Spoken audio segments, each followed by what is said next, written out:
Kevin Kemp was an up-and-coming musician in the LA nightclub scene. I think I was seduced by the lifestyle. I started selling dope and making money. Eventually became my own best customer and started smoking up my product and smoking up my profits, and it was downhill from there. His drug lifestyle led him to make a terrible decision, to break into a home and rob the man that lived there. Eventually, we were loaded, and to get more money, we went in the house on him. Kevin kept watch outside while the others attacked the man inside. Looking through the window, and there was an altercation in the house. I seen him go down, and we left. That night, Kevin went back to check on the man they robbed. But when he got there, he found him dead. He called the police but fled the scene. Eventually, police brought him in for questioning. They asked me what happened, and I don't know. I wasn't there. Your story's not adding up. You need to tell us something. You need to tell us more than you're telling us. Eventually, Kevin confessed to the murder. Even though he didn't actually kill the man, he felt responsible since he planned the robbery. I feel like I set him up. I did set him up.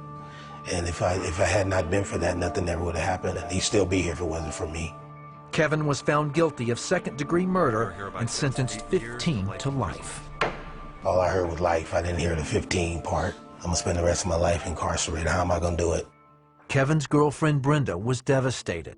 They had 2 children, and now she would have to raise them alone. I didn't think he would ever see the light of day.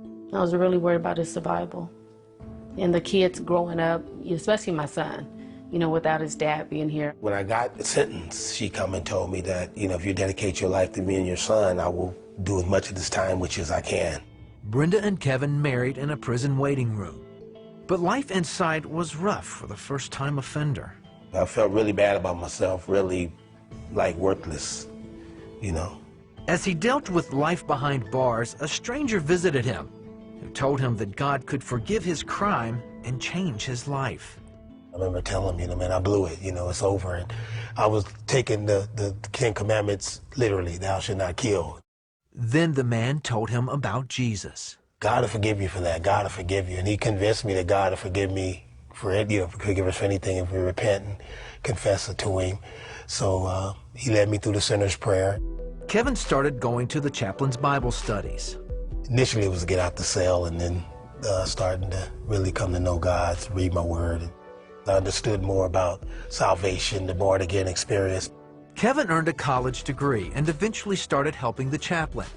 But as he connected with Christians inside, back home, his family was falling apart. I had asked myself, who am I? What is it that I want? Why am I really doing this? Am I doing this for myself, for the kids, for Kevin? So it just came to that crossing the road. I really love my husband, but I just felt like I couldn't do it anymore. After 7 years, they divorced, but Kevin refused to let go. But I always had in the back of my mind I would marry her again. After I went through my little pity party, that I would marry her again when I got out. Kevin served 19 years before he was released on good behavior. I became a man in there. I became a man of God in prison. If you can really get a grip on God and then really trust him and know that he can change lives, we can make it. And he kept his promise to Brenda. We talked and we decided to start dating again, and we decided to start right this time. No romance, no, we're gonna do it God's way.